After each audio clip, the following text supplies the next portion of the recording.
2018년도에 영국 크리스천 투데이가 보도한 기사 가운데 다음과 같은 카피의 기사가 있었습니다. 바다에서 49일 만에 구조된 소년, 기도와 성경 말씀으로 버텨 라고 하는 제목의 기사가 있었어요. 그 내용은 다음과 같습니다. 인도네시아 출신의 한 아이, 아딜랑이라고 하는 18살 아이가 롬퐁이라고 하는 재래식 어구를 지키는 일을 하고 있었습니다. 이 롬퐁은 우리나라식으로 말하면 멍텅구리 배인데요, 이곳에 일주일 동안 머물면서 물고기를 잡는 것입니다. 이 배 안에 들어갈 때 일주일 분량의 물과 음식과 연료를 가지고 이 배를 일주일 동안 지키고, 이 배 밑에 물고기를 잡아 일주일 만에 배가 오면 그 배에 실어 나르는 그런 일을 감당하고 있었던 것입니다. 그런데 이 배 일주일 분량의 음식을 가지고 들어갔는데 갑자기 풍랑을 맞이하게 된 거예요. 풍랑을 맞이해서 이 배가 움직이기 시작하더니 한도 끝도 없이 방황하기 시작했습니다. 그 가운데 며칠 동안은 있는 음식 갖고 버틸 수 있었지만 일주일이 지나게 되자 더 이상 먹을 것이 떨어진 것입니다. 그러자 물고기를 잡아서 그 배에 있는 나무를 잘라 불을 지펴 위에서 물고기를 구워 먹고, 물이 떨어지니까 자신의 겉옷을 벗어다가 바닷물에 적셔서 그것을 말려 짜서 그 물을 먹으며 버텼습니다. 그렇게 한 주가, 두 주가, 세 주가, 네 주가 흘러가는 동안에 망망대해 가운데 본인이 어디 있는지도 모르고 계속해서 쓸려나가고 있었습니다. 49일간 그렇게 쓸려나갔어요. 그 가운데 바다 가운데 자기 혼자밖에 없으니 얼마나 무서웠겠어요. 그 가운데 생명을 끝내자는 마음으로 바닷속에 몇 번 뛰어들었다고 합니다. 그런데 뛰어드는 그 순간에 어머니께서 하신 말씀이 계속해서 떠올려지는 것입니다. 힘들고 고통스러울 때 하나님께 기도하렴. 그럼 고통이 줄어들 거야. 그 말씀 때문에 죽지 못하고 다시 올라와 배 아래 있는 성경책을 보면서 믿음으로 버텼다고 합니다. 그렇게 49일이 지나서 8월 31일 괌 인근 해상에서 선적 화물선에 의해서 기적적으로 구조되었습니다. 49일 만에 원래 있던 지점에서 2414km 떨어진 곳에서 기적적으로 구조가 된 것입니다. 그리고 이 아이는 기도와 말씀으로 버텼다라고 간증했어요. 정말 이 아이의 인생은 항해 중 풍랑을 맞은 인생이라 말할 수가 있을 것입니다. 그런데 어떻게 이 아이만 풍랑 중 항해를 하는 인생이겠습니까? 우리 역시 이 땅 가운데 두 발을 딛고 있지만 여전히 각자의 배를 이끌고 거친 항해를 하고 있는 항해 중에 있다고 생각이 들어집니다. 그 항해의 믿음길을 가는 동안에 우리는 수많은 비와 바람, 풍랑을 만납니다. 그런데 우리는 그 풍랑을 왜 만났는지 이유를 알 수가 없어요. 이 풍랑이 어떻게 왔는지, 어디로 이끄는지 우리는 도무지 의미를 알 수가 없습니다. 성경 가운데도 수많은 풍랑들이 있었어요. 노아가 맞이한 풍랑은 죄로 인한 심판의 풍랑이었습니다. 요나가 맞이한 풍랑은 사명의 자리를 떠난 자에게 다가오는 풍랑이었어요. 바울에게 맞이한 풍랑은 사명의 자리로 가는 길에 만난 풍랑이었습니다. 심지어 제자들은 주님과 함께 뱃속에 있음에도 불구하고 풍랑을 만나게 되었어요. 그러니 풍랑이 왜, 어떻게 오는지는 우리는 솔직히 모릅니다. 그런데 한 가지 분명히 아는 것이 있어요. 그것은 무엇이냐면 하나님 안에서 만나는 모든 풍랑은 우리를 삼키려는 것이 아니라 우리를 깨우려는 것입니다. 하나님 안에서 주어지는 모든 풍랑은 우리를 삼킬 수가 없어요. 그 풍랑은 우리를 깨우는 것입니다. 2000년도에 개봉한 영화 가운데 퍼펙트 스톰이라는 항해하는 영화가 있었습니다. 그 영화 가운데 다음과 같은 명대사가 있었어요. 이런 말입니다. 폭풍은 우리의 적이 아니다. 바다가 누가 주인인지 상기시키는 것이다. 폭풍은 우리의 적이 아니라 바다가 누가 주인인지 상기시키는 것이다. 우리 인생 가운데 다가오는 모든 풍랑은 우리의 적이 아니라 우리 인생의 주인이, 이 세상의 주인이 누구인가를 상기시키는 하나님의 바람이 되는 줄 믿습니다. 오늘 우리가 이 본문의 말씀을 통하여 그와 같은 은혜를 함께 나누기를 원합니다. 오늘은 요한복음에 등장하는 7가지 표적 가운데 5번째 표적이 되는 풍랑을 잔잔하게 하신 표적의 말씀을 다룰 것입니다. 그런데 이 5번째 표적은 4번째 표적이 되었던 오병이어의 배경 속에서 이루어졌습니다. 예수님이 제공한 도시락, 그 맛있는 오병이어를 먹은 사람들은 갑자기 흥분하기 시작했습니다. 그리고 이런 말들을 외치기 시작했어요. 요한복음 6장 14절 말씀 우리 함께 읽어보겠습니다. 그 사람들이 예수께서 행하신 이 표적을 보고 말하되 이는 참으로 세상에 오실 그 선지자라 하더라. 갑자기 들판 가운데 예수님이 제공한 도시락을 먹은 사람들은 흥분하기 시작하여 이처럼 말하기 시작합니다. 이는 참으로 세상에 오실 그 선지자라. 이들은 갑자기 음식을 먹는 가운데 구약에서 예언되었던 말씀 하나를 떠올린 것입니다. 그래서 예수님을 향하여 그 선지자다라고 말을 하고 있어요. 그렇다면 이들은 그 순간에 예수님 보고 선지자라고 말을 했는데 누구를 떠올린 것일까요? 모세를 떠올린 것입니다. 모세가 광야 가운데 죽기 직전에 다음과 같은 말씀을 남겼어요.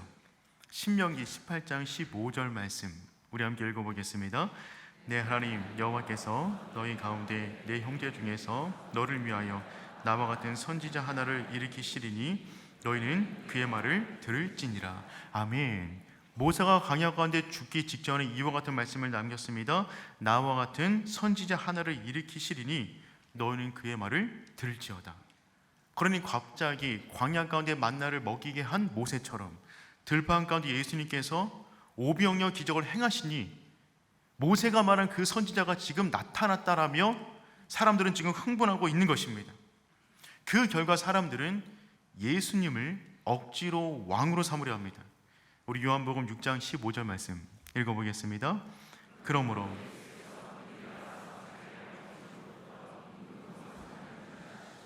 다시 혼자 산으로 떠나 가시니라. 여러분, 모세는 뭐라고 말했냐면 이후에 나와 같은 선지자가 일어날 것이니 그의 말을 들으라라고 얘기했어요. 근데 사람들은 그의 말을 듣지 않았습니다. 도리어 그들이 말하기 시작합니다. 그리고 억지로 왕으로 삼으려 했어요.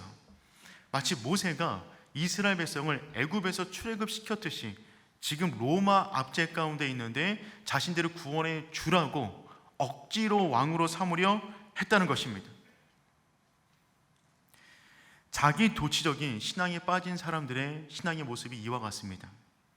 내가 주님의 말씀을 들으려고 하는 것이 아니라 주님 보고 내 말을 들으라고 하는 것입니다. 이들은 지금 배가 부른 상태에서 영혼이 완전히 잠들어 있었던 것입니다. 이때 예수님께서 어떻게 반응하시는가, 이것이 우리에게 중요한데 오늘 본문의 말씀을 보다 자세하게 기록해 놓은 마가복음에서는 다음처럼 기록해 놓았습니다. 우리 마가복음 6장 45절 46절 말씀 함께 읽어보겠습니다. 예수께서 즉시 제자들을 재촉하사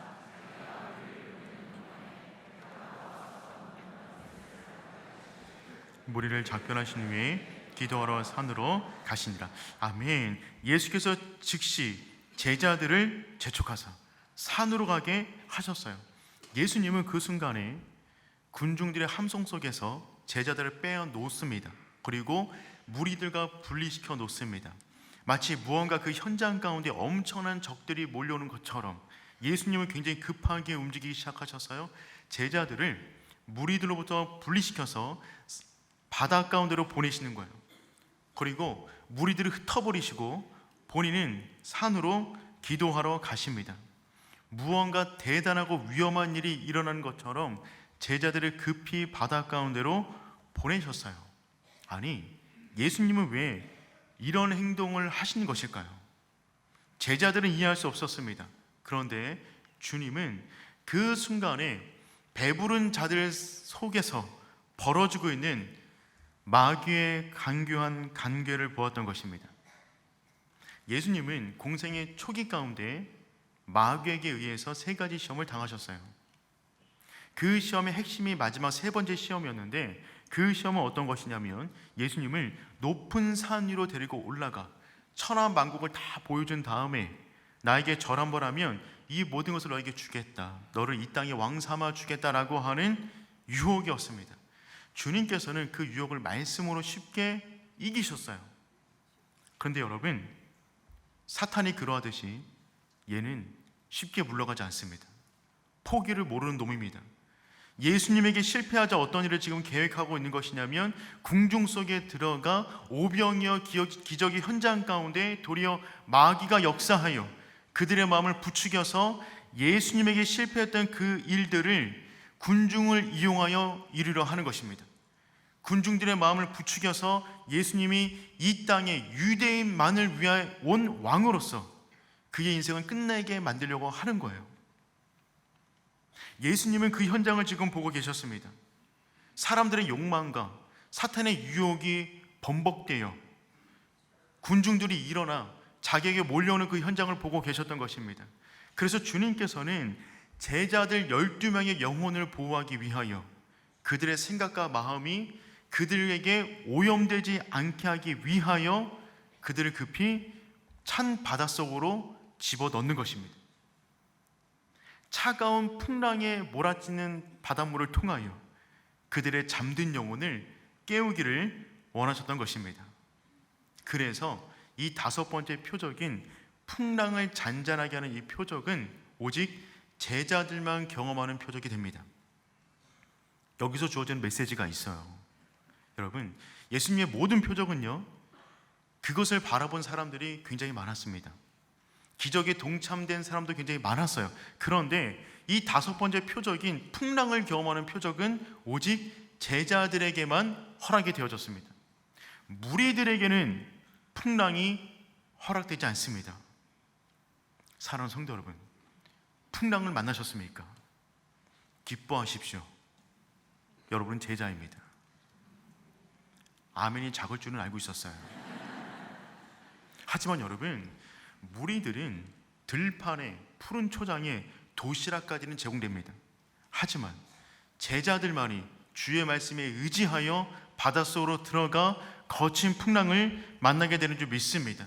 그렇다면 그 풍랑은 우리를 무너뜨리는 풍랑이 아니라 도리어 우리를 제자로서 깨어나게 만드는 풍랑이 되는 줄 믿습니다.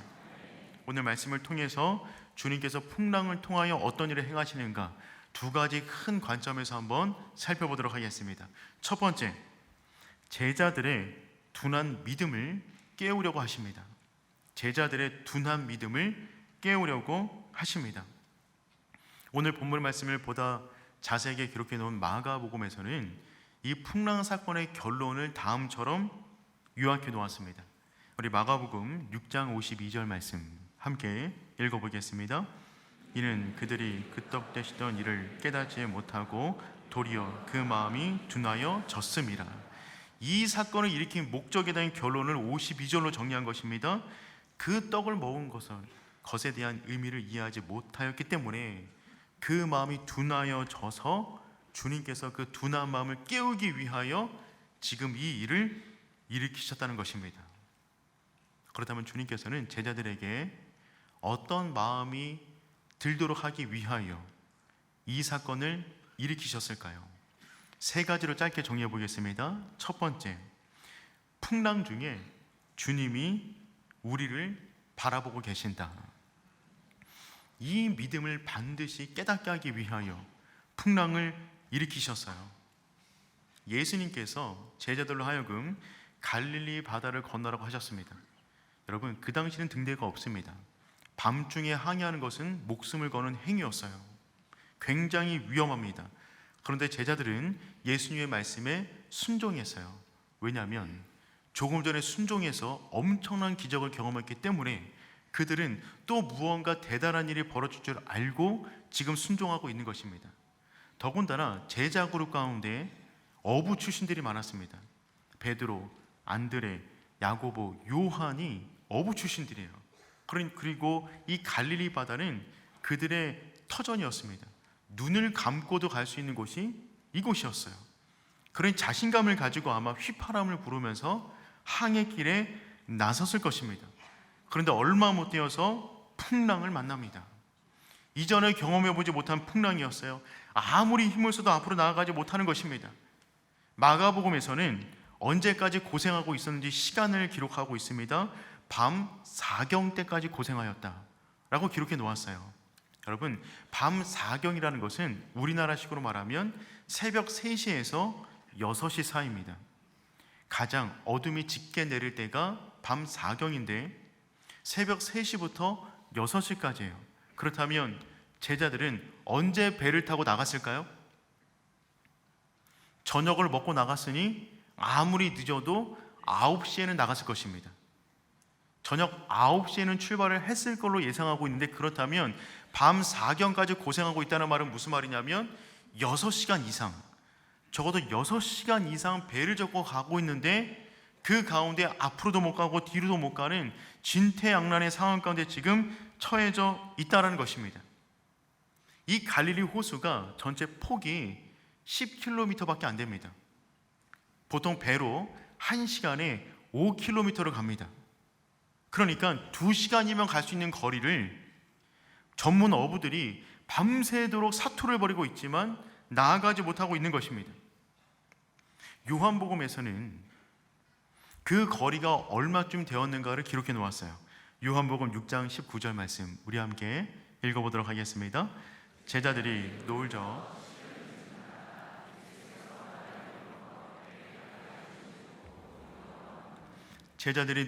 노를 저어서 10여리쯤 갔다라고 기록하고 있습니다. 여러분, 10리끼는 5km 정도 됩니다. 그러니까 지금 갈릴리 바다 폭이 10km인데 한 반쯤 왔을 때 그 안에서 지금 엄청난 사투를 지금 벌이고 있는 거예요. 보통 같으면 1시간이면 갈 거리를 지금 이 지점까지 와서 엄청난 고생을 하고 있는 것입니다. 무엇 때문에 지금 이들이 이와 같은 고생을 하고 있습니까? 주님의 말씀에 순종했기 때문입니다. 조금 전까지 푸른 초장에서 도시락 먹으며 분위기 좋았어요. 그런데 주님께서 가라 하셨습니다. 황급히 길을 떠났습니다. 주님의 말씀 듣고 바닷속을 들어갔더니 그들을 기다리고 있었던 것은 거대한 풍랑이었습니다. 그 가운데 아마 이런 마음 들지 않았을까요? 이게 뭔가? 도대체 주님은 또 어디 가셨는가? 왜 우리만 이 속으로 몰아넣은 것인가? 라고 하는 그들 안에 불만이 있지 않았을까요?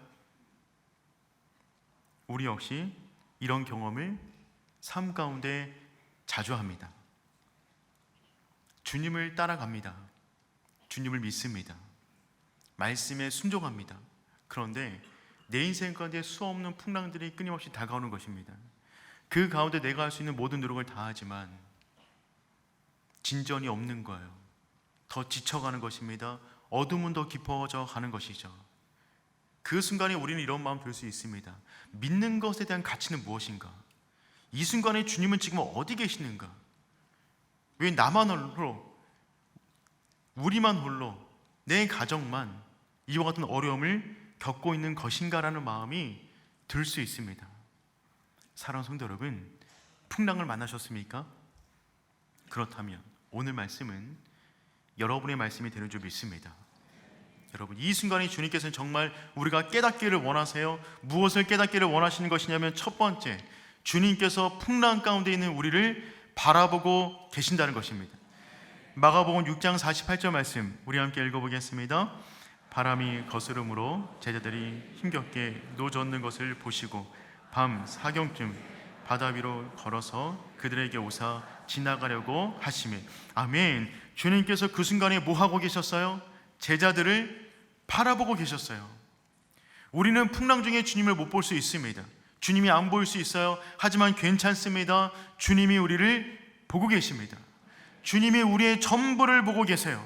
이 믿음이 있기를 축복합니다. 주님께서는 도시락에 취해서 마음이 둔해진 제자들의 이 마음을 깨우기를 원하셨어요. 풍랑 중에도 내가 너희를 보고 있다. 사진은 암실 가운데 더욱 선명한 사진으로 변화되어 가듯이 밤에 떠있는 별이 더욱 환하게 빛나듯이 우리의 믿음은 어둠 속에서 자랍니다. 우리의 믿음은 어둠 속에서 주님을 닮은 형상으로 점점 더 만들어져 가는 것이죠. 주님이 그 현장 가운데 우리를 보고 계세요. 보고 계신다는 말은 무슨 말이냐면 안전하다는 말입니다. 마치 어린아이가 부모님의 시선 속에서 재미있게 놀고 있듯이 그 아이를 바라보는 부모가 있다면 그 아이는 지금 안전한 것이죠. 때로는 그 아이가 넘어질 수 있어요. 휘청거릴 수 있어요. 하지만 부모가 개입하지 않습니다. 왜요? 그 정도 넘어짐은 감당할 수 있을 뿐만 아니라 그 넘어짐이 그 근육을 발달시킬 것을 알기 때문에 그렇습니다. 그러므로 부모가 바라보는 가운데 놀고 있는 모든 아이는 안전한 것이죠. 사랑하는 성도 여러분, 하나님이 우리를 보고 계십니다.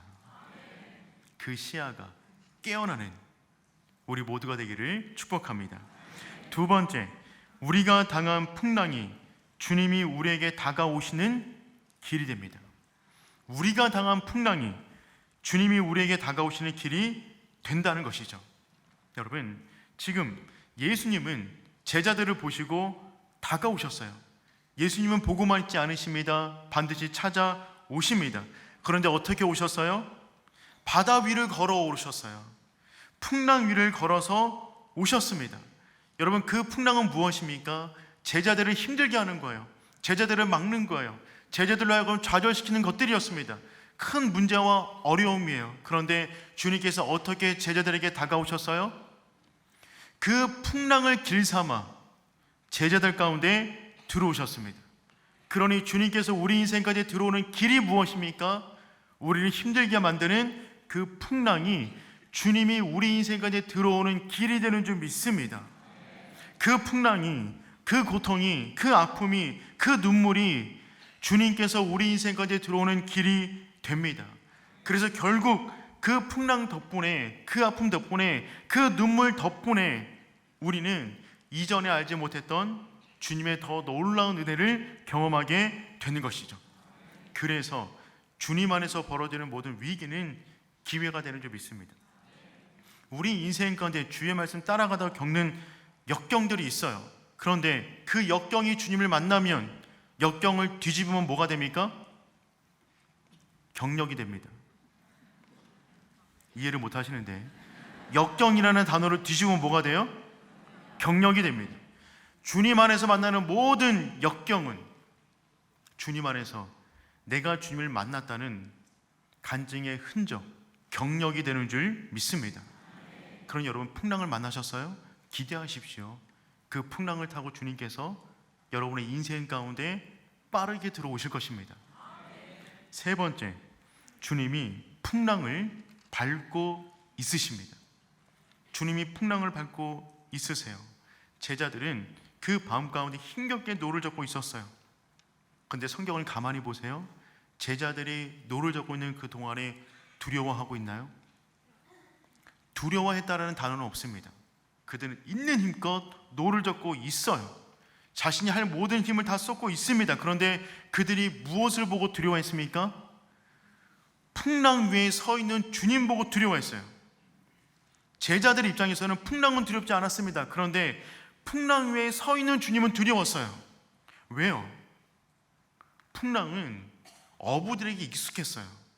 그런데 풍랑 위에 서 있는 주님은 놀라웠습니다. 낯설었어요. 그들의 이성, 그들의 경험, 그들의 한계를 넘어서는 예수님의 모습을 지금 풍랑 가운데 보고 있는 것입니다. 이 모습은 푸른 풀밭에서 도시락을 나눠주던 모습이 아니에요. 이 모습은 풍랑의 주인의 모습입니다. 그분이 누구인가를 가장 선명하게 보여주는 장소가 어디냐면 푸른 풀밭이 아니라 그들의 인생 가운데 가장 큰 풍랑을 만났던 그 현장 가운데서 주님이 누구인가를 명확히 깨닫게 되었던 것이죠.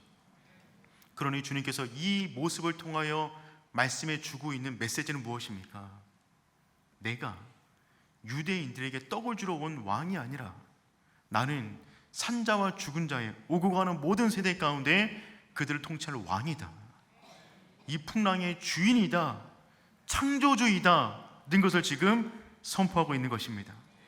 그러니 사랑하는 성도 여러분, 우리 인생이 아무리 거센 풍랑이 몰려온다 할지라도 믿으십시오. 우리는 그 풍랑을 감당할 수 없지만 그 풍랑을 주님이 밟고 계십니다. 주님의 다스림 속에 있습니다. 그 풍랑으로 인하여 우리는 주님의 더 놀라운 면들을 발견하고 깨닫게 될 줄 믿습니다. 그러니 성도 여러분, 예수님을 여러분의 머릿속에 가둬두지 마십시오.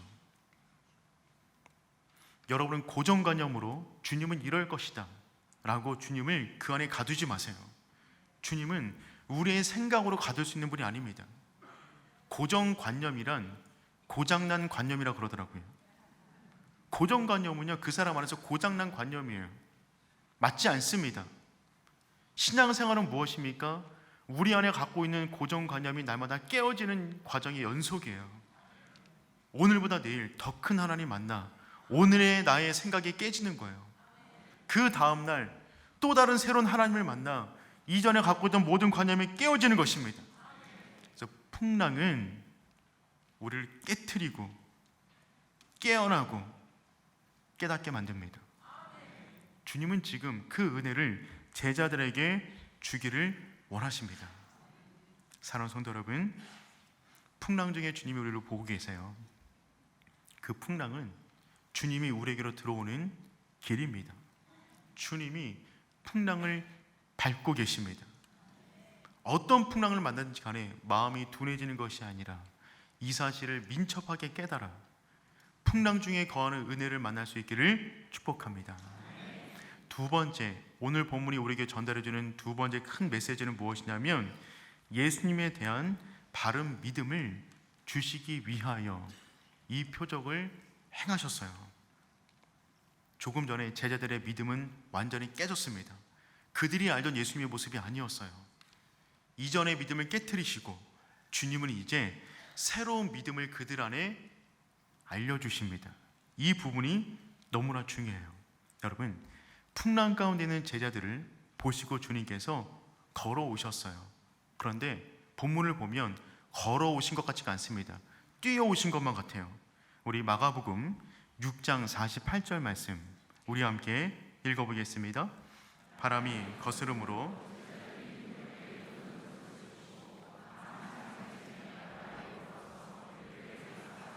지나가려고 하시매. 여러분 문장을 가만히 보세요. 밤 사경쯤에 바다 위로 걸어서 그들에게 오사 어떻게 하셨다고요? 지나가려고 하시매. 여러분 지나가시면 됩니까? 안 됩니다. 지금 엄청난 큰 풍랑 가운데 죽을 고비를 맞이하고 있는데 그들에게 다가오셨는데 지나가신다니요. 웬 말입니까? 지나가시면 안 되죠. 근데 본문에서는 지나가려고 하신다라고 기록하고 있어요. 저는 순간 눈을 의심했습니다. 한국어 성경이 잘못 쓰여져 있나? 혹은 상상을 했어요. 아, 주님께서 너무 급하게 뛰어오셔서 브레이크를 못 잡으셔서 미끄러지셨나 보다. 근데 여러분 그렇지가 않아요. 성경 말씀을 읽으시다가 하나님께서 지나가신다, 주님께서 지나가신다는 표현이 등장하면 무조건 빨간색을 치셔야 됩니다. 그 표현은 어떤 표현이냐면 하나님의 특별한 충만한 임재를 표현할 때 지나가신다라는 표현을 쓰는 성경의 전문 용어입니다. 두 가지를 찾아보겠습니다. 출애굽기 33장 22절 말씀 우리 함께 읽어보겠습니다. 내 영광이 지나갈 때에 내가 너를 반석 틈에 두고 내가 지나가도록 내 손으로 너를 덮었다가. 모세는 하나님의 영광을 구한 사람이었어요. 그 영광을 충만히 경험하기까지 만족할 줄 모르는 사람이었습니다. 그래서 하나님을 보여달라고 간청합니다. 그것은 목숨을 건 행위였어요. 거룩하신 하나님을 눈으로 보게 되면 모든 피조물은 죽을 수밖에 없었습니다. 그런데 하나님께서는 모세의 남다른 간청을 들어주시기 위하여 손으로 가리셨다가 지나가시면서 등을 보여주세요. 그래서 오늘 말씀 다시 한번 보면 내 영광이 지나갈 때에, 영광이 지나간다는 말은 무슨 말이냐면 이것은 모세만이 경험한 일이었는데 하나님의 남다른 충만한 임재를 그 현장까지 부어주시는 것입니다. 내가 지나가도록 내 손으로 너를 덮었다가. 즉 성경에서 하나님이 지나가신다는 표현은 특별한 그 현장에만 임하는 하나님의 놀라운 은혜의 임재를 말하고 있는 것입니다. 엘리야도 이것을 경험했어요. 엘리야는 갈멜산에서 엄청난 전투에 승리하였습니다. 하지만 곧 이어 영혼이 무너지고 심한 우울증에 시달려 로뎀나무 안에서 죽기를 구합니다. 하나님께서 그런 엘리야를 돌보셨어요. 다시 힘을 얻어 40주 40여를 달려서 하나님의 산 호렙에 이르게 됩니다. 그때 말씀하십니다. 왕상 19장 11절 말씀 우리 함께 읽어보겠습니다. 여호와께서 이르시되 너는 가서 여호와 앞에서 산에 서라 하시더니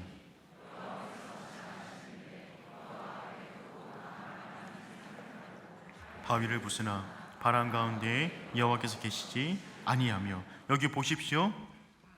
여호와께서 지나가시는데, 여호와께서 지나가시는데 지친 엘리야에게 특별하게 임하신 하나님의 은혜의 현장을 지금 표현하고 있는 것입니다. 그러니 주님께서 지금 어떤 일을 행하고 계셨냐면, 지금 제자들이 풍랑 가운데 있는데 주님께서 오셨어요. 그리고 지나가시려 하십니다. 이 사건을 통해서 지금 무엇을 전달하고 있는 것입니까? 나는 너희들이 기대하는 모세가 아니라 모세가 만난 하나님이다. 엘리야가 아니라, 선지자 중에 한 명이 아니라 그를 만난 하나님이다. 이 놀라운 자기 계시를 푸른 풀밭이 아니라 거친 풍랑 가운데 보여주십니다. 본인이 누구인지, 그리고 그 엄청난 풍랑 속에 하나님의 놀라운 임재의 충만, 주님의 놀라운 임재의 충만으로 제자들의 심령을 모든 두려움에서 막아주시는 거예요. 사랑하는 성도 여러분, 풍랑은 어떤 순간입니까? 하나님의 놀라운 임재를 경험하게 되는 은혜의 시간이 될 줄 믿습니다. 주님께서 이렇게 행위로 보여주셨는데 제자들이 이 의미를 알아들었을까요? 못 알아들었습니다. 우리처럼. 그래서 주님께서 말로 대놓고 말씀하십니다. 요한복음 6장 20절 말씀 우리 한번 읽어보겠습니다. 이르시되 아멘. 이르시되 내니 두려워하지 말라. 여러분, 주님께서 말씀하세요. 내니, 이 말을 원어로 보면 에고 에이미입니다. 이 말은 나는 나다 라는 의미예요. 주님께서 풍랑에 서서 제자들에게 말씀하십니다. 나는 나다, 두려워하지 말라. 이 선언은 정말 위대한 선언입니다. 왜냐하면 이 선언을 하신 분이 구약에 등장합니다. 그분이 누구죠? 하나님이세요. 출애굽기 3장에 떨기나무 가운데 하나님께서 임재하셨어요. 모세는 두려워 떨고 있었습니다. 그때 하나님이 자기 계시를 모세에게 해주고 있는 것이죠. 출애굽기 3장 14절 말씀 우리 함께 읽어보겠습니다. 하나님이 모세에게 이르시되 나는 스스로 있는 자이니라. 아멘. 자기 이름을 계시하셨어요. 나는 스스로 있는 자이니라. 이 말을 원어적으로 번역하면 나는 나다입니다. 나는 나다. 그런데 주님께서 지금 하나님의 그 자기 계시를 가지고 와서 본인을 계시하고 있습니다. 나는 나다. 내니 두려워하지 말라. 무슨 말씀을 하고 있는 것입니까? 내가 하나님이다. 바다를 창조한 이다. 내가 지금 하나님의 형상을 지닌 그분께서 인간의 형상을 가지고 이 땅 가운데 내려와 산자와 죽은 자를 구원할 메시아로 너희 앞에 서 있으니 풍랑 가운데 두려워하지 말라. 내가 너희와 함께하고 있다 라고는 말씀을 하고 계시는 겁니다. 그러니 사랑하는 성도 여러분, 이 풍랑의 표적은 정말 위대한 표적입니다.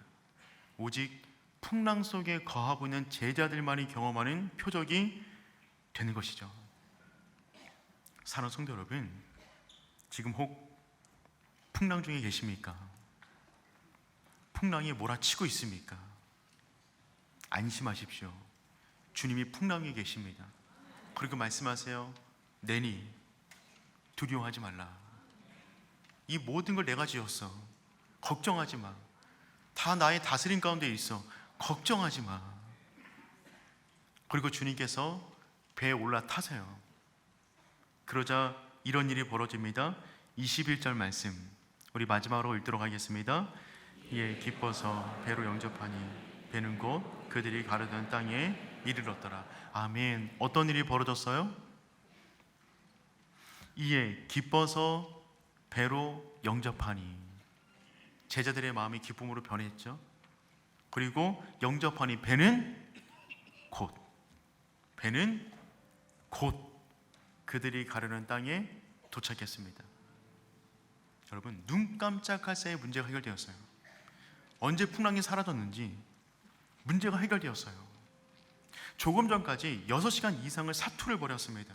아무래도 문제가 풀리지 않았어요. 나아갈 수가 없었어요. 그런데 주님을 만나자, 주님을 깨닫자, 주님을 나의 배 가운데 모시자, 이는 그때 곧 순식간에 문제가 해결된 것입니다.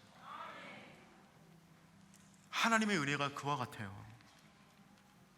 몇 년, 며칠 밤 고민해도 풀리지 않던 그 문제들이 한 번의 예배에, 한 번의 기도에, 한 번의 말씀에 풀려나가는 것입니다. 어제의 눈이 언제 녹았는지 모르듯 우리 인생한테 쌓인 모든 문제는 주님을 우리 배의 선장으로 모실 때 곧 주와 함께 그곳에 도착하게 될 줄 믿습니다. 그러니 사랑하는 성도 여러분, 주님과 함께 맞이하는 풍랑은 우리를 삼키는 것이 아니라 우리를 깨우는 도구입니다. 두려워하지 마십시오. 그 가운데 반드시 기억하셔야 됩니다. 주님께서 우리를 보고 계십니다. 그 풍랑을 통하여 우리 인생 가운데 들어오십니다. 주님이 풍랑을 밟고 계십니다. 풍랑을 밟고 계신 그분께서 그 현장 가운데 지나가시며 놀라운 임재로 우리를 덮으실 거예요. 그 주님을 믿고 그 주님과 함께 주어진 모든 인생의 항해를 완주할 수 있는 우리 모두가 될 수 있기를 축복합니다. 우리 그 마음 담아서 함께 찬양하도록 하겠습니다.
사랑하는 성도 여러분, 우리는 항해 중에 있습니다. 그 항해길의 풍랑은 피할 수가 없어요. 그런데 그 풍랑은 왜 오는지 모릅니다. 그런데 확실한 것은 하나님 안에서 맞이하는 모든 풍랑은 우리를 무너뜨리는 것이 아니라 우리를 깨우는 도구가 되는 줄 믿습니다. 주님은 정말 그 사실을 알기를 원했어요. 풍랑 중에 있지만 내가 너희를 보고 있다. 그 풍랑이 내가 너의 인생 가운데 들어가는 길이다. 내가 그 풍랑을 밟고 있다. 그러니 내니 두려워하지 말라. 그 순간의 풍랑, 엄청난 위기의 순간에 주님의 충만한 임재를 경험하게 되었습니다. 주님을 배 안으로 모셨어요. 순식간에 곧 그들이 가려가는 항구에 도달하게 되었습니다. 우리 인생의 문제는 그렇게 풀리는 것입니다. 풍랑의 문제는 그렇게 풀리는 거예요. 풍랑 자체를 집중한다 하여서 바람이 멈추지 않습니다. 그 순간에 풍랑 위에 계신 주님을 바라보십시오. 내 인생 충만히 임재하여 주시옵소서. 내 배 가운데 하나님 함께 동행하여 주시옵소서. 이 시간 우리 기도할 때 하나님 내 인생의 거친 풍랑을 하나님 잠재워 주시옵소서. 내 배의 주인 되어 주시옵소서. 주의 충만한 임재로 나의 인생을 감싸 주시옵소서. 주님이란 몸으로 기도합니다. 주여. 하나님 아버지 기도하며 나아갑니다. 아버지 은혜를 더하여 주시옵소서. 아버지 은총을 더하여 주시옵소서. 우리의 인생 주의 은혜를 있습니다. 아버지 함께하여 주옵소서. 하나님 날마다 주의 은혜를 머물러 있기를 원합니다. 주님 함께해 주시고 하나님 주신 평안 가운데 큰 위로와 안식을 누리는 우리가 될 수 있도록 인도하여 주시길 원합니다. 하나님 깨닫기를 원합니다. 우리 인생까지 말씀하여 주시옵소서. 임재하여 주시옵소서. 충만한 주의 사랑 느끼게 하여 주시옵소서. 그래서 하나님 살아가는 모든 날 동안에 오직 아버지의 사랑과 은혜 안에서 강건한 인생 살아가는 우리들의 복된 삶과 인생 될 수 있도록 인도하여 주시옵소서. 어제니 감사합니다. 주님 풍랑 중에 임하신 주의 영광을 바라봅니다. 주님 함께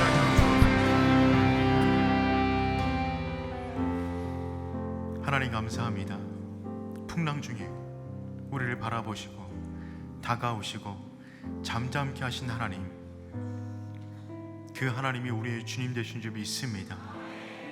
우리의 배에 승선하셔서 우리를 소원의 항구로 인도하여 주시옵소서. 살아가는 모든 날 동안에 풍랑 때문에 좌절하지 않게 도와주시고 풍랑을 받고 계신 주님을 바라봄으로 주의 충만한 임재 속에서 모든 풍랑을 헤쳐나가는 믿음의 사람들 되게 하여 주시옵소서. 이제는 우리 주 예수 그리스도의 은혜와 하나님 아버지의 다함이 없는 사랑하심과 성령님의 인도하심의 은혜가 풍랑 중에 주의 충만한 임재 가운데 날마다 평안한 인생을 살기를 다짐하는 주의 백성 머리 위에 이제로부터 영원까지 항상 함께 하시길 축원하옵나이다. 아멘.